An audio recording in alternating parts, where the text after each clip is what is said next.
Thanks for listening to the Pop Culture Cosmos and the PCC Multiverse.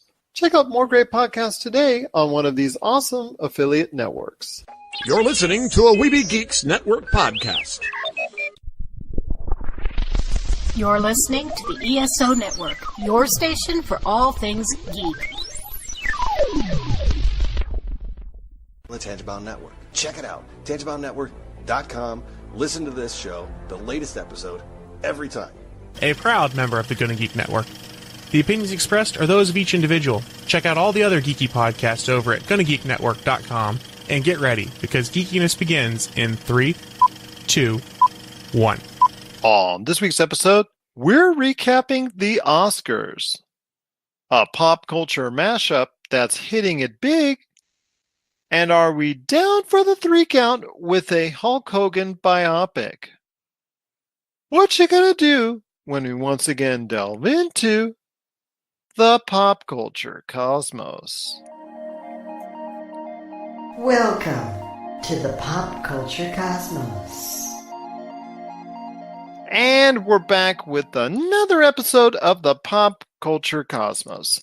This is Gerald Glassford from Pop Culture Cosmos and Game Source. We truly appreciate everyone out there listening to all of our great programs as we cover the realm of pop culture twice a week and so much more on our Pop Culture Cosmos channels and all the great stations that air our radio show. But it wouldn't be a Pop Culture Cosmos without my good friend. He is the Hulkamaniac of Humanica Media.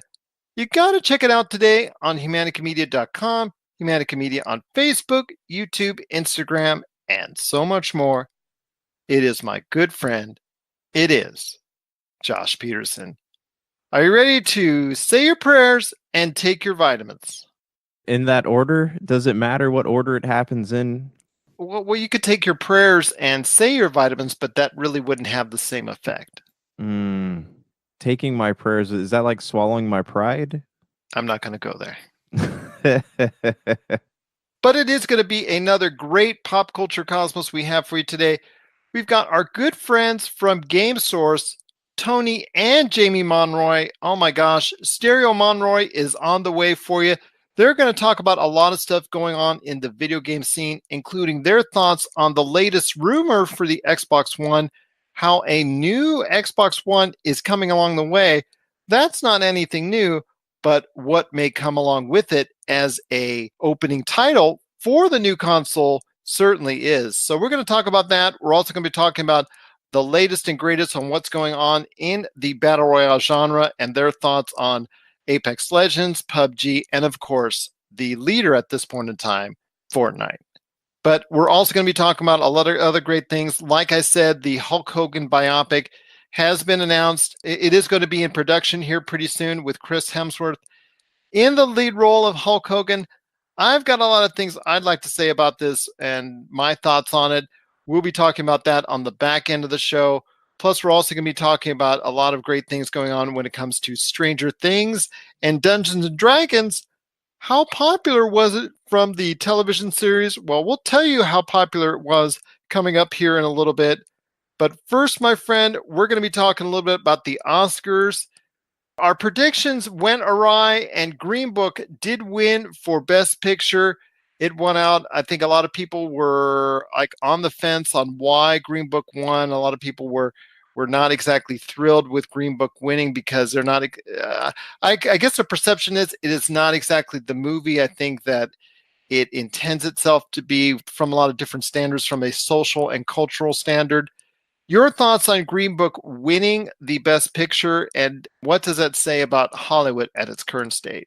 Wait, real quick. The Oscars, that's that political lecture that disguises itself as an award show, right? Is that the one? Something like that, yes. My brother saw Green Book, and he was actually quite impressed with it, and he's kind of a movie snob. It seems like it's a movie that tries to break barriers, you know, in a more constructive way than a lot of these. You know, it paints people trying to overcome racism and doesn't actually like outline racism as racism is not a protagonist in the film. Like it seems like it's something that tries to really break the barriers down, and I think that's good. Honestly, it's because I was telling Brian Kane this. I'm like, it's not so much that the social themes in the movies that bother me a lot of the times. It's the way in which they're delivered. And it sounds like Green Book delivers it pretty well, kind of in the same manner that Black Klansman does. And it is something that is on my watch list. I just haven't gotten around to seeing it. But what are your thoughts on it?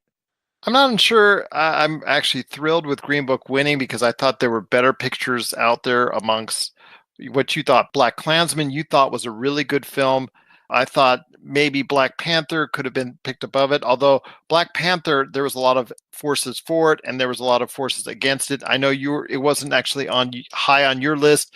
It was actually the highest movie on my list when it comes to the top 10 from last year. Although several of the movies in my top 10 were not even nominated, which to me is quite disappointing that there was not enough vision in actually going ahead and actually getting some of those movies in there, like Avengers Infinity War, Crazy Rich Asians, Spider-Man Into the Spider-Verse.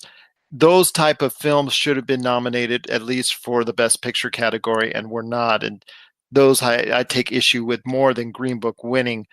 Be that as it may, Green Book, I think because of the fact that of who wrote it, I think that's and how it was developed as instead of the actual story itself, I think it wasn't seen as welcome and embraced in the similar fashion as, say, Black Panther or Black Klansman, whereas they see Green Book. I guess the perception with Green Book is that it is not a film that entirely represents factually or faithfully what the division of that era was all about. Okay, so your issue with it is that a white guy wrote it? I'm not saying that's I'm my not issue with it. trying I'm to- just saying, for me, it's just the issue. I just don't think it's a good enough movie.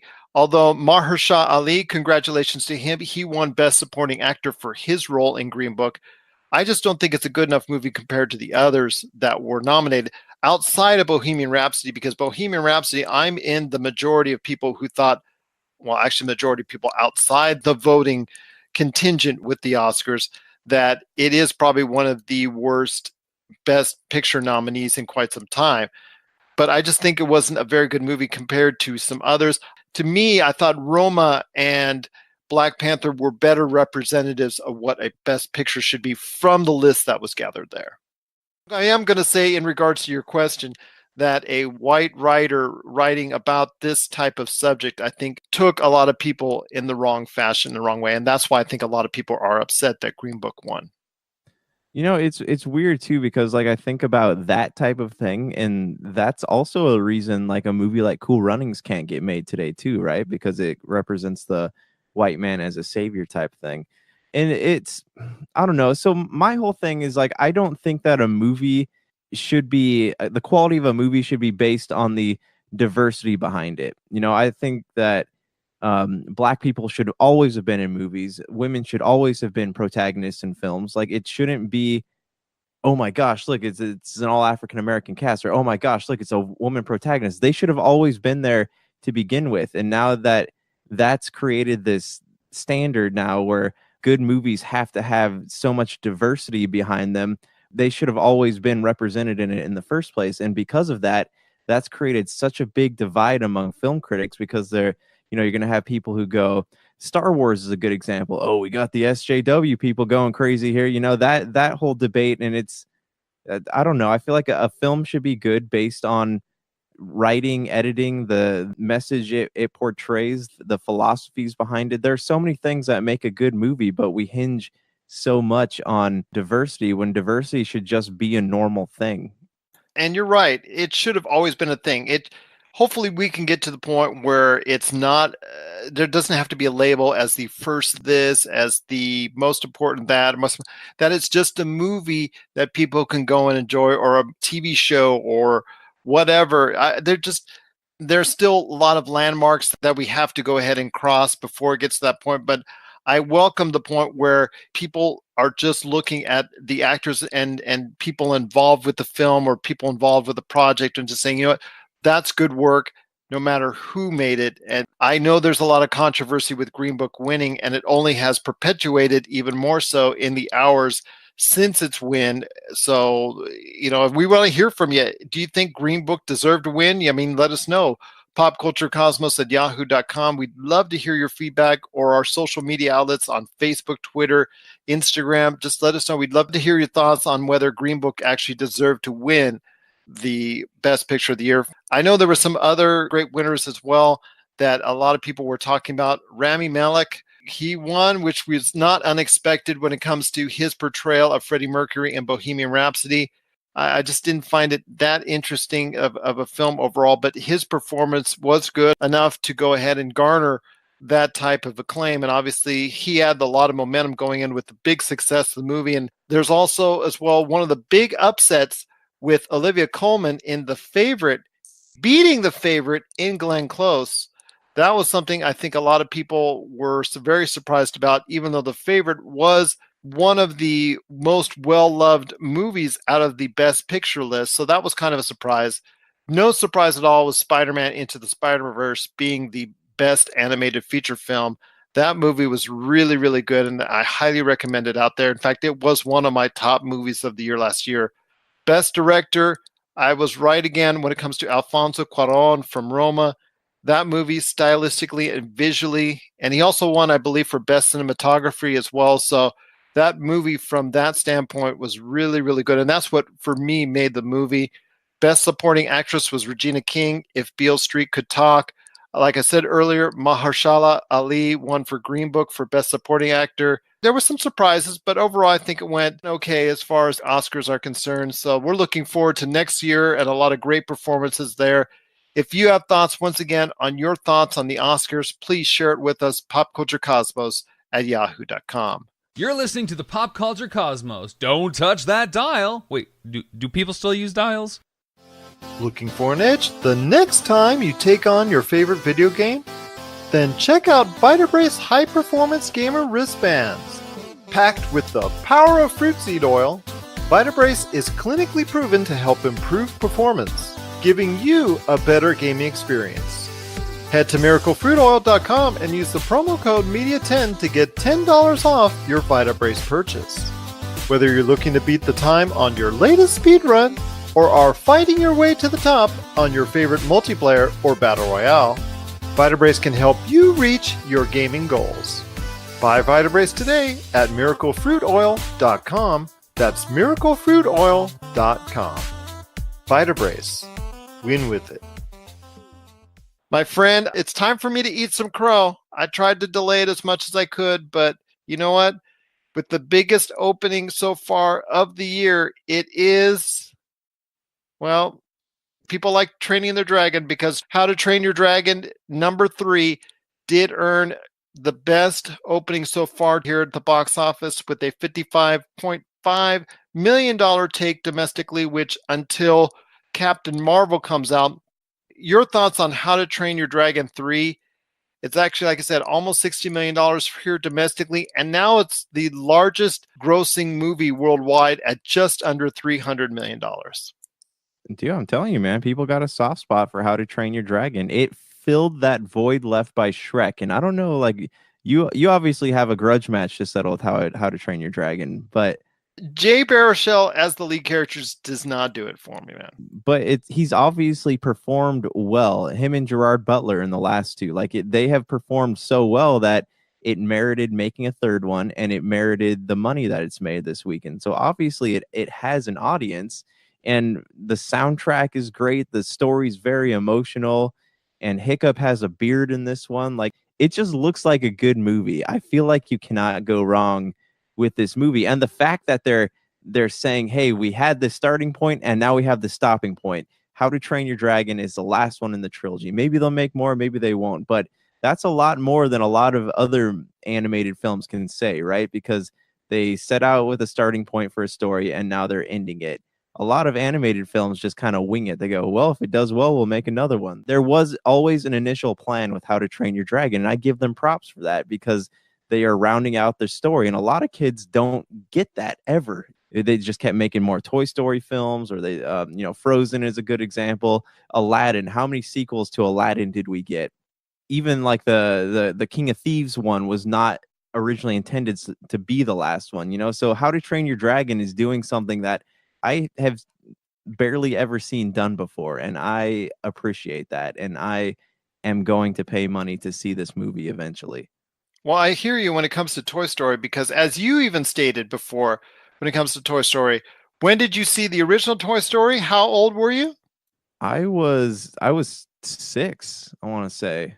That There was you go. That case in point, because of the fact that you were 6 then, and now somewhere along the way, so many years later, they were coming around to doing a Toy Story 4. So there's a little bit of a disconnect where they're assuming that you're now going to take your kids, adults your age that saw the movie when they were kids, are going to go ahead and do the same thing.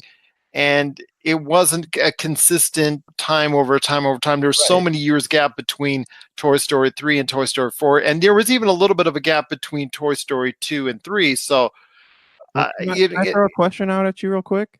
yeah, I mean, we'll discuss that more as Toy Story 4 pops up. But yeah, go ahead with your question, my So, friend. and this is a real quick side note. Do you think that if you were a kid, right? Like, okay, your daughters, for example, say they in a big animated film came out, right? And there's a chance that the studio that made it is going to finish the story. Like, say they're like, hey, we have 3 movies planned, and they're going to finish the story while your girls are still young and care about it. Would they rather have that, or would they rather have something like Toy Story that spans one generation Generations, to the next literally. generation? Yeah. I mean, I'm just curious because I don't have a preference on this. I love complete stories, so I'm just asking from the perspective of a father of 2, or how many? You have 2 daughters, right? Yeah, 2 daughters. Yes, $2. Now And there's somebody I didn't know. My son's older in New Mexico, so he's quite a bit older. So, but yeah, right. I don't know if I have any other youngins out No, there. I mean, like, of the age where they still like this Yeah, type of please film. don't sue me, as far as in child court, for custody. For all my pop culture cosmos earnings. It's yeah, so much, yeah. But okay, so from that perspective, what do you think your daughters would prefer? Well, I think they would prefer something that they can see over the course of their childhood so that they retain those fond memories of it. I think there's a disassociation that I know you will have if you want to go ahead and try and experience Toy Story 4, because it's hard to remember that point in time so many years ago when you first saw it at the age of 6. And I agree with you. And that's what I was trying to lead into, is that it's best to complete these things within a certain finite period of time so that people have that experience and move on creatively with something else, not try to continuously, or after so many years, hey, we've got a great idea to go after 10 years, 15 years to come back and go back into the well again. It just doesn't make as good a sense as if you were to go ahead and do it back to back to back, and people have that fond memory of what they were. And if it's just brought back as a maybe 25th anniversary Blu-ray or something special added to it, as far as a documentary behind the scenes, or thrown at it from time to time, repackaging or whatnot, you could still make it special time in and time out over the course and show it to new generations over and over if you know how to market properly.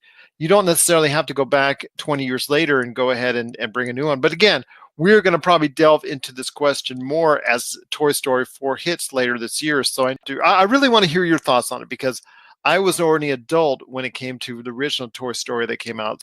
I've seen things when it comes to Toy Story 1, 2, 3, and 4 when it comes up. You are going to be experiencing it in a whole different fashion. So when it comes to Toy Story 4, I really am curious as it gets closer to hearing your thoughts and how it's going to be affecting you and how you're going to be perceiving it going forward. But again, that is for down the road.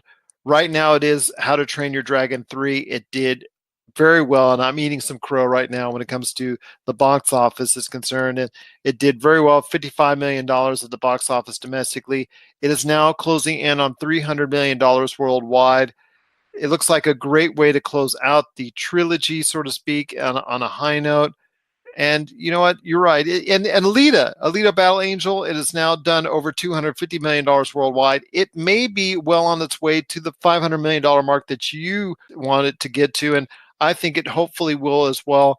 I know you just brought out something for Topicocalypse 4 that we'll talk about later in the show. But yeah, it's right now a good time to go ahead and see Alita Battle Angel and How to Train Your Dragon 3, because in 2 weeks, the real movie season, in my opinion, is going to begin with Captain Marvel, and like all the box office bets are going to be off, and and running at that point in time when it comes to Captain Marvel and so much more. So looking forward to that.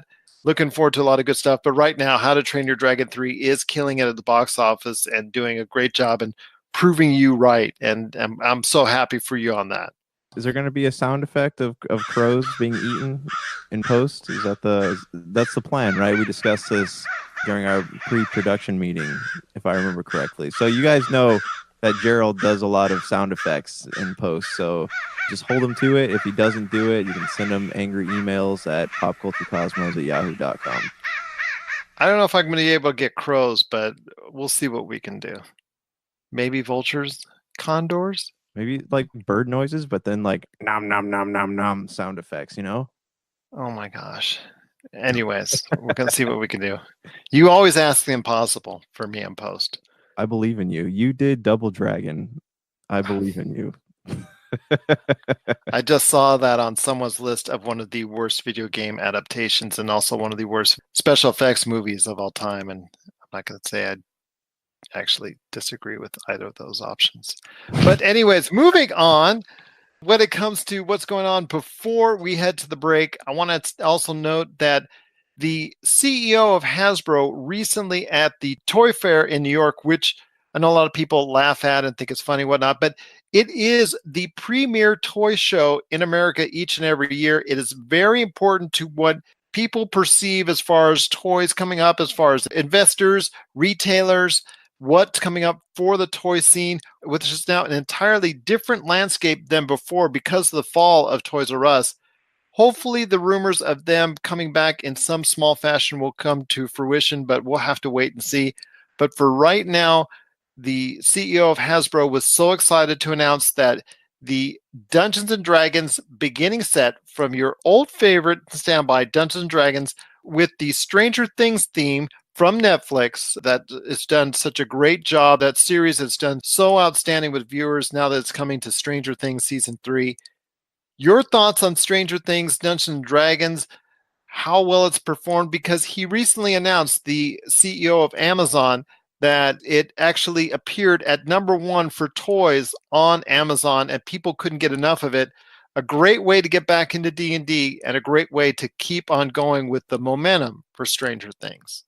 You know what? First of all, I think we need to remove the stigma that Dungeons and Dragons has. Okay, it is cool to be a nerd. All right, for all you people listening out there, don't ever let anyone take your nerdness away. All right. Well, I'm just going to say something.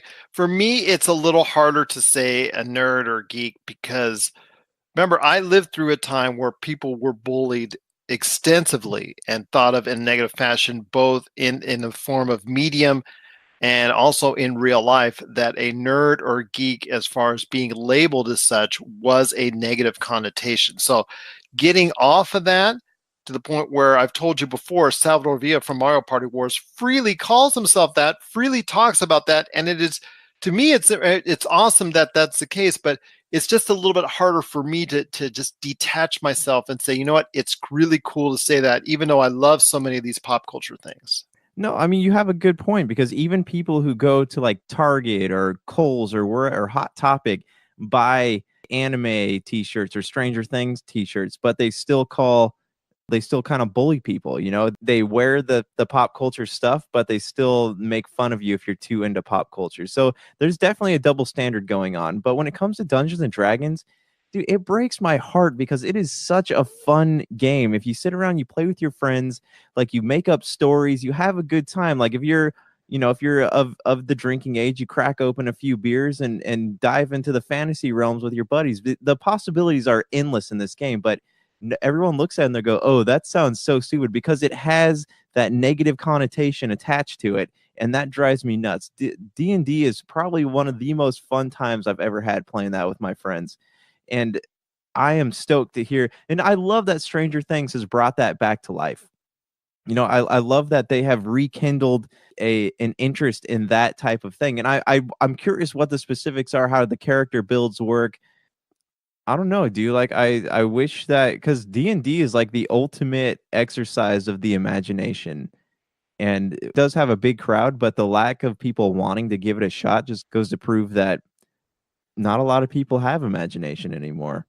Yeah, because if you go right now to Amazon and you see it, and there's a lot of things that are going on for it. It is based off of the Netflix original series of, and it just goes into the hunt for Thistle Hydra, and it does a lot of that type of imagery and stuff that they talked about so much within the realm of Dungeons and Dragons, where you do play as the Stranger Things characters, but you do go against the demons and the supernatural creatures that you saw within not only what they were talking about within the game, but the actual series as well. So it's like a weird mashup of Dungeons and Dragons and Stranger Things. So like they have the medieval wizards stuff, but they also have the Demigorgon stuff and all that. Is that what I'm getting from this? Yes, yes. Of course, add-on sets that are on the way that will get you even more into the realm of both the Stranger Things world and the Dungeons and Dragons environment and how to play it and how to go along with it as far as from either a dungeon master or a player standpoint. And I think it's a great way to spice up Dungeons and Dragons, which has seen its own rebirth in the past few years as far as something that has become a popular thing to stream, a popular thing to play. I want to get it. I'm actually super interested in this right now. So thank you for pointing that out to me. Do you have any interest in picking it up and trying it out? Well, I just don't have enough people around me to go ahead and give that a shot, Right. But I tell you what, Stranger Things, Dungeons and Dragons, which recreates a lot of what went on in season one and now going forward, a lot of what made it exciting. It's been like what was said within a recent interview by the CEO of Hasbro, saying that it is the number one selling toy right now currently on Amazon, which is a great sign for not only people that love pop culture, but love Dungeons and Dragons. It's really something that a lot of people now want to get back into, which was already going in a positive direction.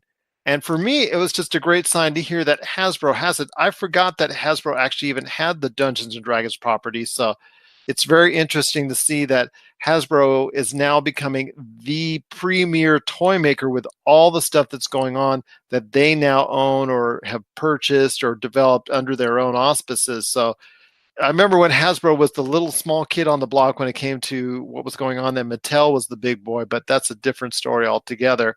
So it's great to see what's going on with Dungeons and Dragons and Stranger Things.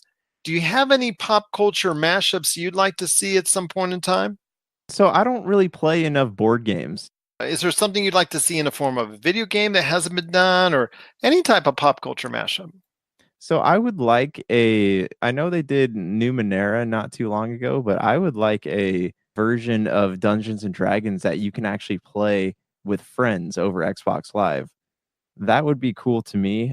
I know one of the first times my wife and I and a couple other friends got to actually do a 4-player co-op hack and slash Dungeons and Dragons game. No, it didn't recreate the role-playing aspects of it, but it was sure a fun hack and slash. I think it was from the PlayStation 2 era, if I'm not mistaken.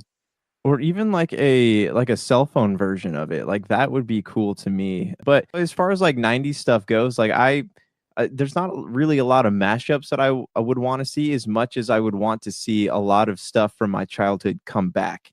And then maybe we can see what they can be mashed up with. Like I love what the brothers that made Stranger Things, I love what they're doing with the series because they have rekindled that interest in it's not because they're not just cashing in on nostalgia, they're bringing about an interest in life in years that people weren't alive for, and I think that's a whole other trick in itself. But I mean, just like the reoccurrence of arcades and those old action figures, Dungeons and Dragons, like I just want to see some of that culture come back. It's not so much I have mashups in mind, but I just want to see some of that culture come back. But what do you have on your mind right now?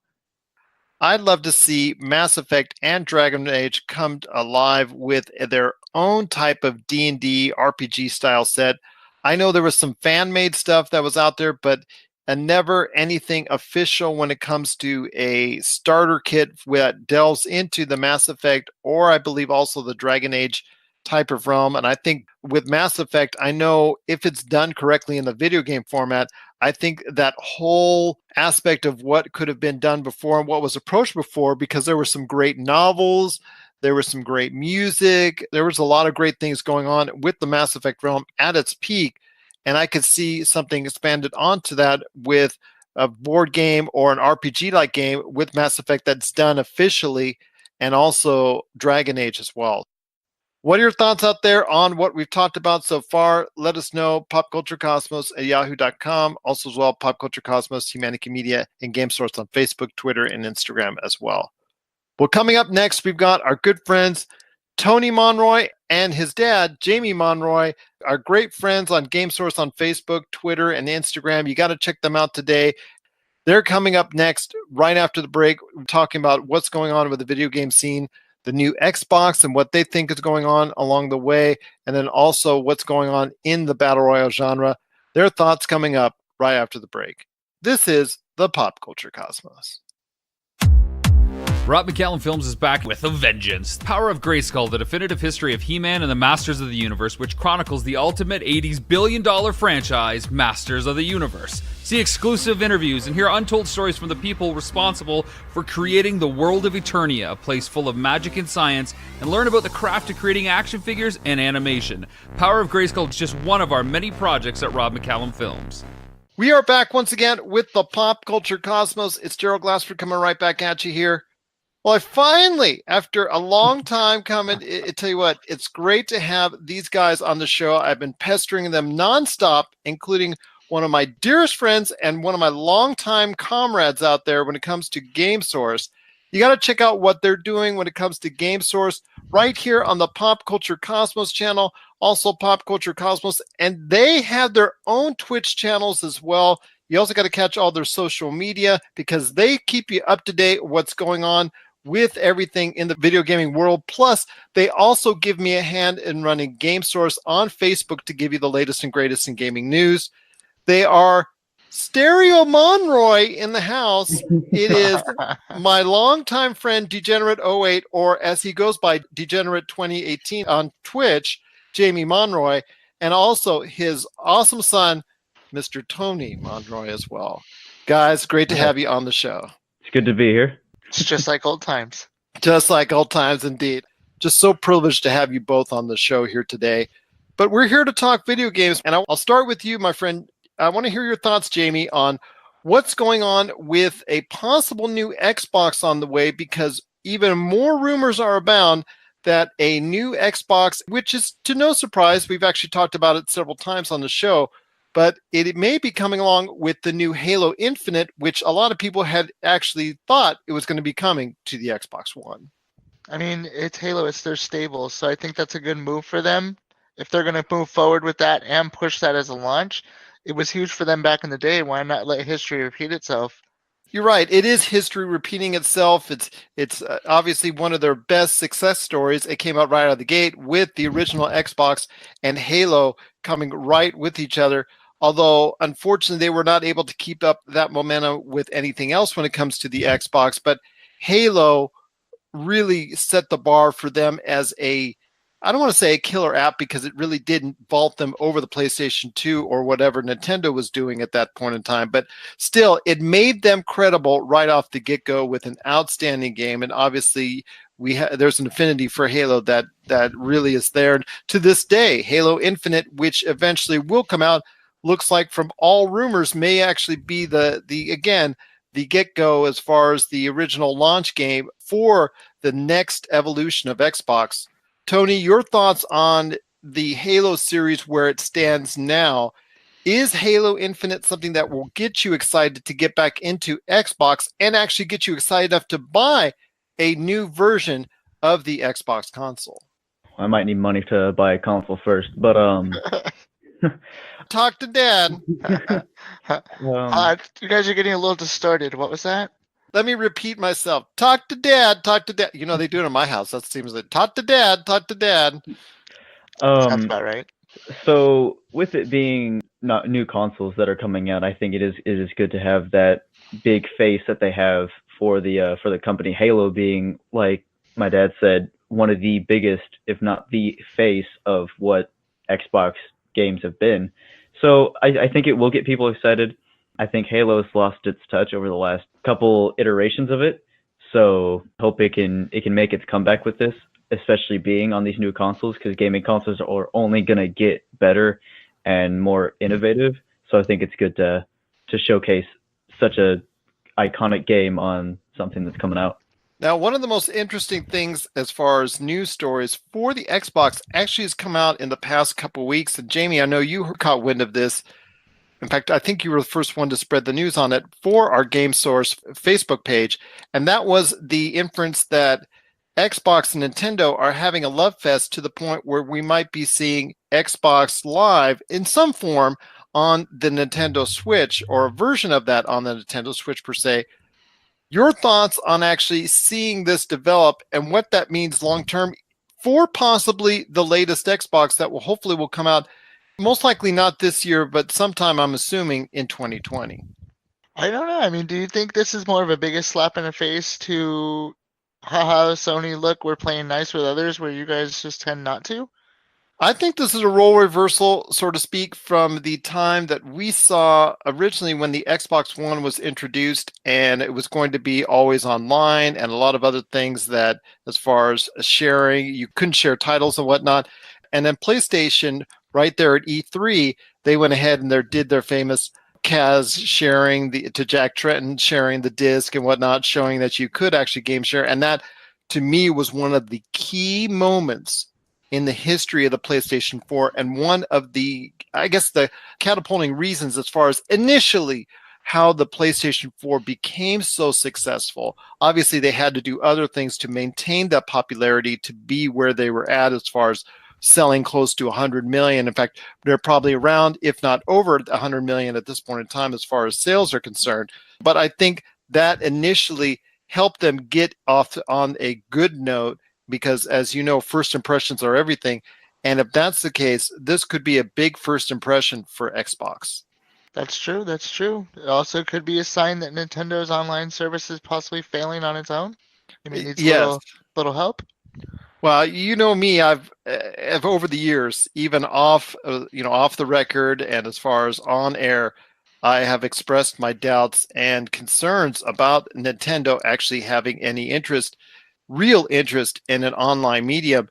Only lately, within the past year, have I really seen some type of improvement, incremental as it may be, but improvement in that area when it comes to providing a online service. Your thoughts, Tony, on this major step between the two as far as Xbox and Nintendo? What does that do to you as far as if Xbox Live does come to a Nintendo platform? Let's not forget that Bowser is going to be in control. This is true. This is true. Yes. The new CEO I guess the new president, of the American operations for Nintendo, I think his name is Doug Bowser. And that is Doug Bowser, yeah. So your thoughts on this new love fest and what we'll do for the actual Nintendo Switch and its gamers? So I think in terms of like the community, when they see it, I think they see it more as like, oh, Xbox is crossing over into Nintendo. And personally, I don't think that's the case. I think it might be more on the lines of maybe Microsoft is taking Xbox Live as like actual like core services to Nintendo, because looking back on Nintendo, it's never been a company that's good on keeping up with updates every 2 seconds or having these online services. So I think it's good that they might need this help from someone who's been doing it for years. That's a very astute point. I appreciate you talking about that venture point. And for Sony, hopefully this will get them as far as excited enough to go ahead and start thinking, hey, we need to start thinking as far as along the lines of what gamers are wanting. Gamers are becoming more and more attracted to this idea of Xbox now wanting to be a part of Nintendo's scheme. Can we go ahead and create our own type of great ideals that, hey, our platform is great, but we will also go ahead and embrace other platforms? Something that a lot of gamers have been asking for, as far as you being able to play online with your friends no matter what the platform, whether it be PC or any other console, and that cross-platform is something I think that's eluded a lot of people as far as what they wanted to see. I know Fortnite has really pushed for it.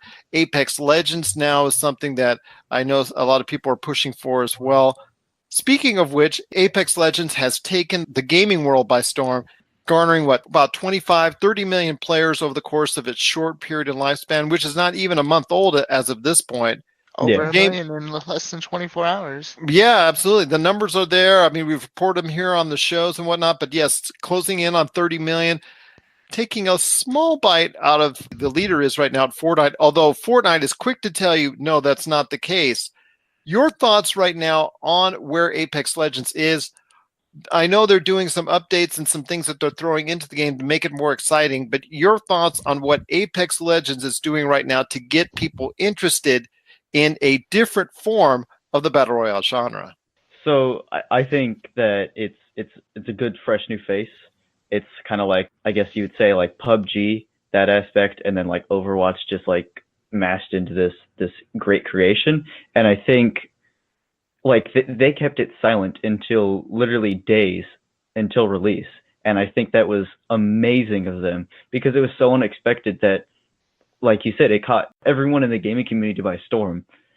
And I think it's really cool. And it's been doing so well. And I've played it myself quite a bit. And I enjoy it more than I have with any of the other Battle Royale games. I haven't played things like Realm Royale, but throughout the other ones that are, concreted themselves for this genre, I think it does well. And I think it's here to stay for a while. And I think over time, they'll get better at bringing new things because I'd eventually like to see a new map or a new like reiteration of a map.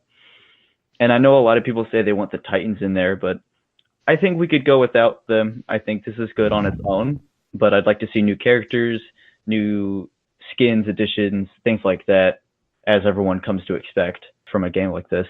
Now, Jamie, you've been a big proponent of Fortnite. Every time I talk to you lately, I've either seen, heard from you, or seen you wear a lot of stuff when it comes to Fortnite. So I know how big a fan you are of the game.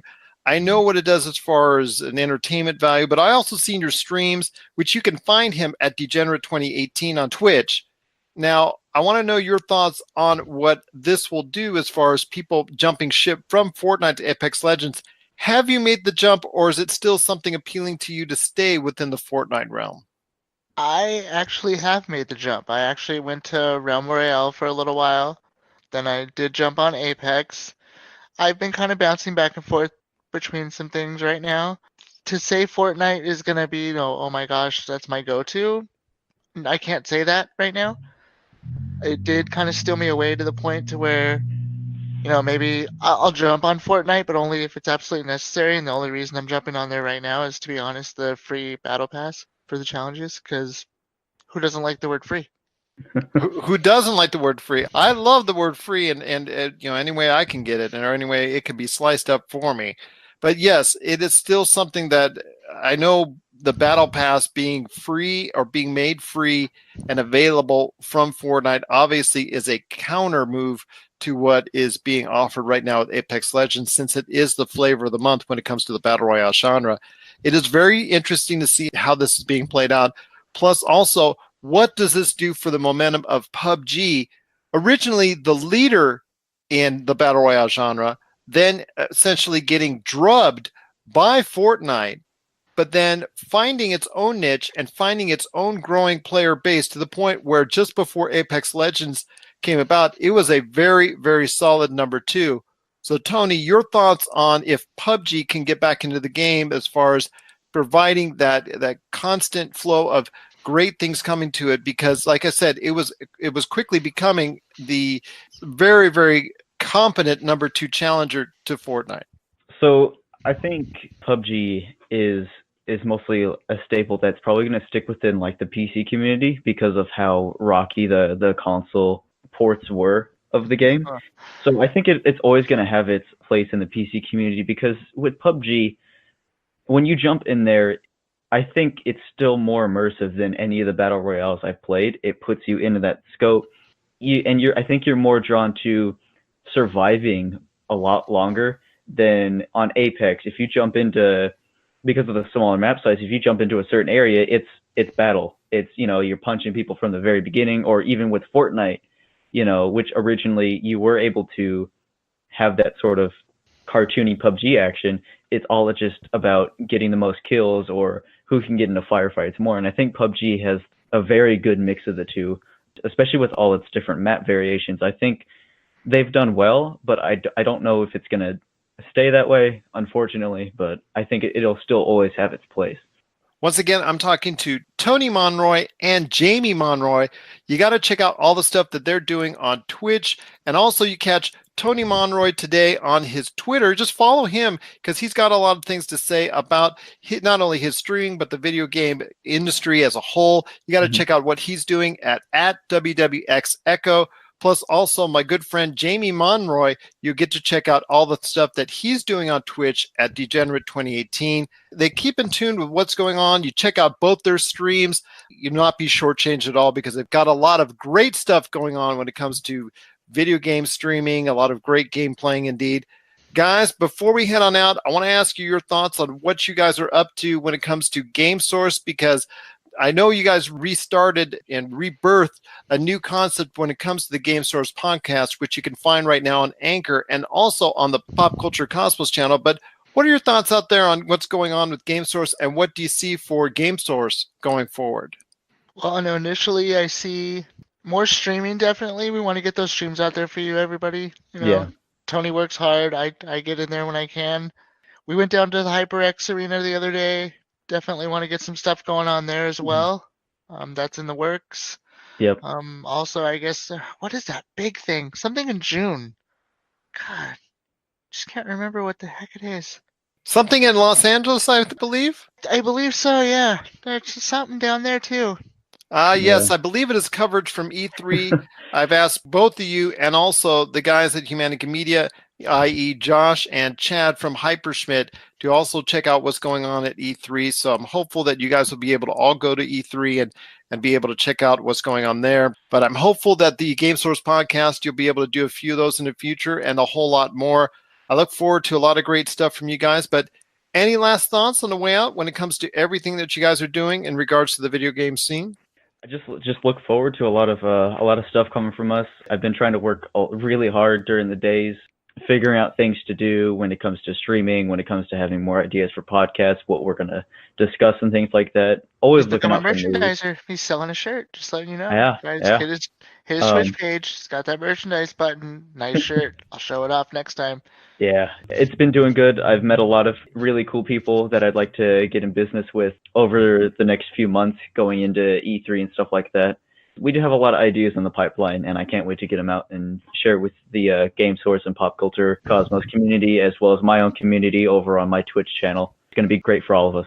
And if everybody wants to check out all the great stuff that you're doing on your Twitch channel, what is that Twitch channel name again?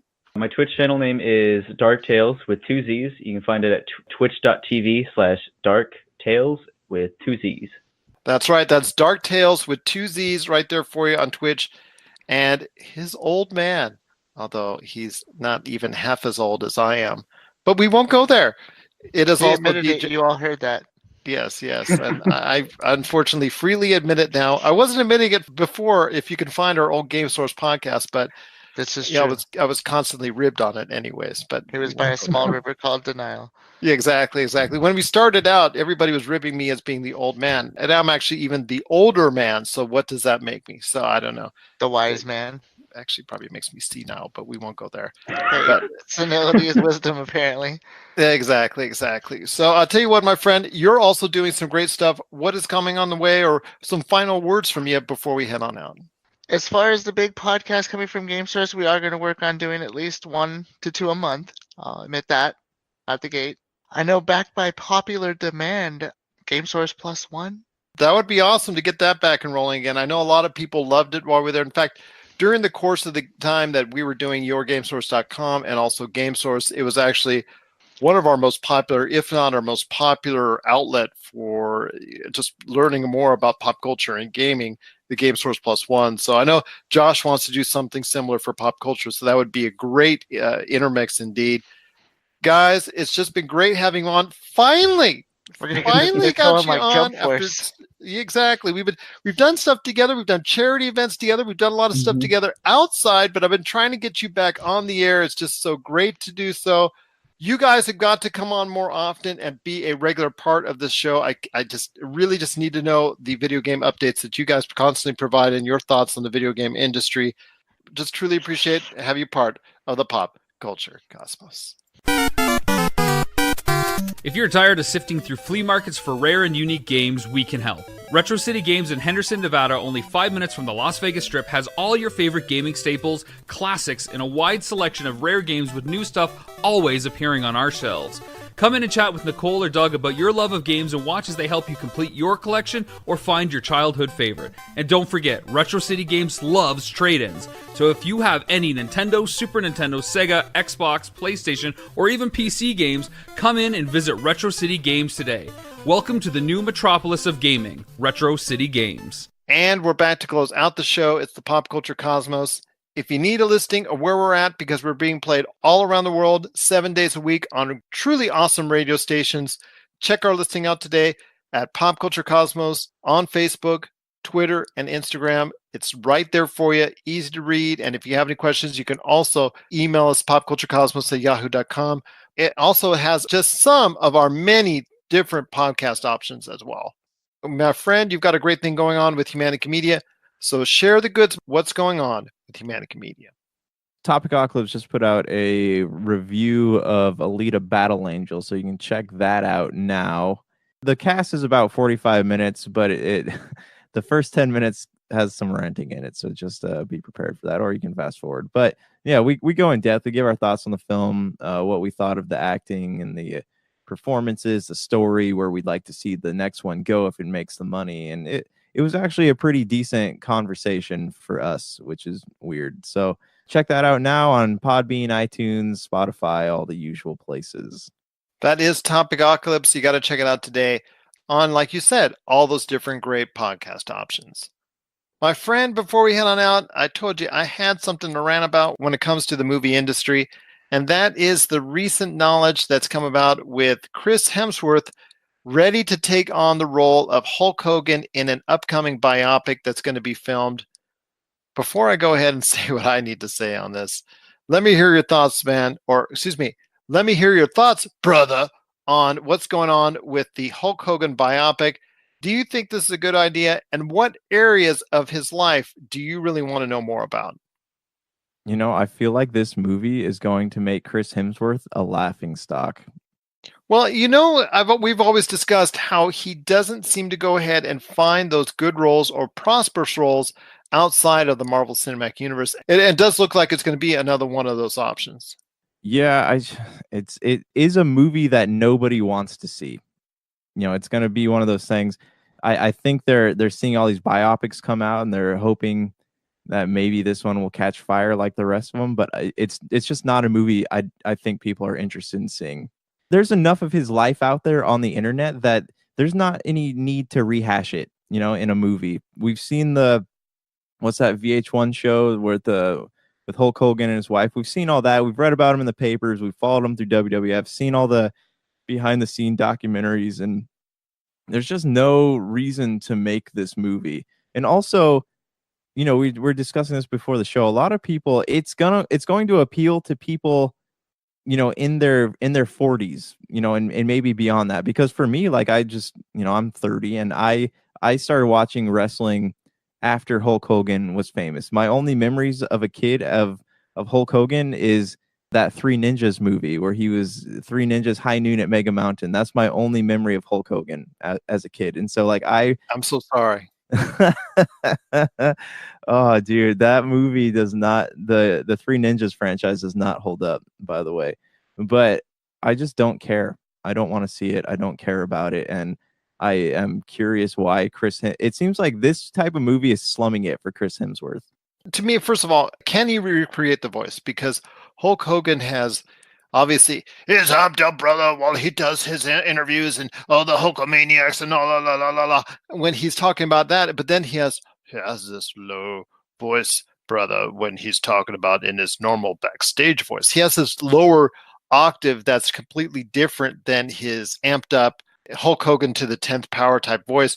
Can he do the dichotomy of those two different type of voices behind Terry Bollea, aka Hulk Hogan? So that's the first thing I have in mind. Second thing is, when you're talking about a biopic, biopics usually cover individuals that have severe high and lows, Some of it's imposed, some of it's not, some of it's tragedy that was put in there and made tragic due to certain events, and not always self-imposed. When it comes to Hulk Hogan, his highs and his lows were self-imposed. His tragedies were never something that came out of left field or something that really, to me, seemed like something that he didn't impose on himself. The George Zahorian trial, when it dealt with steroids, the admissions that he had to make during that course of time, during those court proceedings, he had gotten a successful rebirth with the NWO, but his fall from grace, his subsequent divorce from his wife after their reality show, which I don't know what you want to say about the reality show. To me, it wasn't worth watching, but unfortunately, to a lot of people, it was for a little while. And the things that he did to create controversy and all the shameful things that he said afterwards in the latter years of his life, the sex tape and the whole 9 yards when it comes to what he was doing with the latter stages of his life, these were all things that were self-imposed. His successes, a lot of it was him. And that's some of the best success stories that you have in pro wrestling, is when someone takes a character and brings it to himself and makes it so much a part of them that they're able to go ahead and transfer that image out to a wider and general audience than anything else ever seen before in the industry. So he gets a lot of props for that, but he also gets a lot of shame for what he did as far as some of the things he said and some of the things he did, because doing steroids was something that, even though that was the lifestyle back then and the drugs and all that, that's something that he ultimately decided upon doing himself. And the stuff that he said in his later years that caused a lot of shame to him, and that caused the actual WWF to disassociate themselves from him for many, many years. His story to me is not interesting enough behind the scenes to go ahead and warrant a type of movie that I think is going to encapture correctly. I think there's going to be a lot of Hollywood liberties that I'm not going to be happy with. I wasn't a big Hulk Hogan fan at all in the early stages of Hulkamania. I was those people that loved the industry from another standpoint, a technical standpoint or an image standpoint, that I could not really stand Hulkamania and its cartoon-ish type of references and style of wrestling that I just really opposed of. And I knew eventually a movie was going to be made, but I just don't think it's going to be one that I really think needs to be told. And I couldn't agree with you more on that. It's not something that I'm going to watch personally, so I don't really have a stake in it. Unfortunately, I will probably have to watch it just because of the fact that pro wrestling has been a great portion of my life from my early years as a kid. So I probably will have to watch it, possibly suffer through it. And that leads to, like you said, a bigger question on what's going on when it comes to Chris Hemsworth and why he cannot connect with an audience outside of the role of Thor. But that, again, is another issue entirely for another day. You know what? We'll probably bring that up when Men in Black International comes around and see how that goes from there. What are your thoughts out there on the Hulk Hogan biopic? And what wrestler biopic would you like to see? Share us your thoughts, popculturecosmos at yahoo.com, Humanica Media, Game Source, and Pop Culture Cosmos on Facebook, Twitter, and Instagram as well. Rock would be a great one. Obviously, at one time, he had the great of football success. His success initially was not there when it comes to the professional wrestling scene. His would be a great biopic. Mick Foley would be a great biopic, but we want to hear your thoughts as well. What would be a great pro wrestler biopic? My friend, it's been a great episode. I just want to go ahead and thank one last time our good friends at Game Source, Tony Monroy and Jamie Monroy, for appearing on the show and talking about the video game industry. Your thoughts on the way out as we head into another great week of pop culture, my friend? I started watching Dragon Ball Super Brawly last night, and it's pretty good, man. But that's a conversation I would like to have further on down the line, because a lot of people are catching a lot of themes in it that I had never even stopped to think about, just over the whole course of, what Dragon Ball Z is. So I would love to talk about that sometime. Could that actually be the best video game movie of all time? It is, because it actually has Brawly has never been canon before. They completely rewrote the Dragon Ball timeline to fit him into it, and it's very good. It's not over the top. There's not a lot of tropey anime stuff, and it still has its funny moments, like the typical Mr. Satan stuff, but it's it's a genuinely good movie. Like I am surprised at how much I am enjoying it.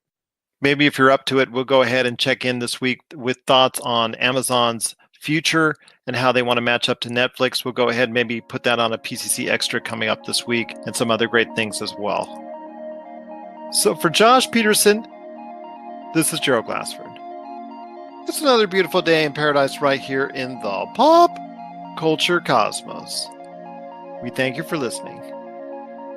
And here's hoping you have yourself a great day.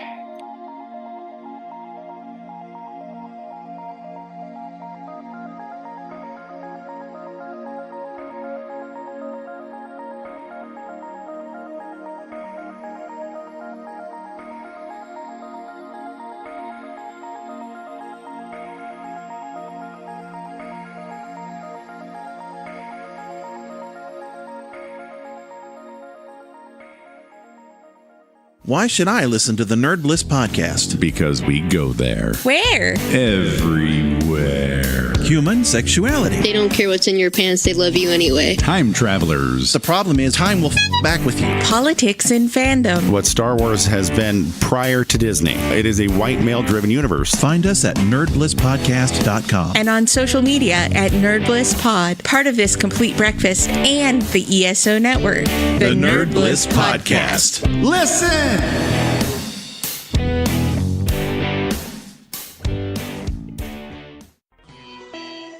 You're listening to a Weeby Geeks Network podcast. This has been a broadcast of the ESO Network. Be part of the crew and help support our shows by donating to our ESO Patreon or by shopping through Amazon.com or the TeePublic store, which can all be found at www.esonetwork.com. The ESO Network, your station for all things geek. Tangent Bound Network. Let your voice be heard. TangentBoundNetwork.com. Thanks so much for downloading the Pop Culture Cosmos, and stay tuned as more great podcasts are on the way. Thanks again for listening to us here at the Pop Culture Cosmos.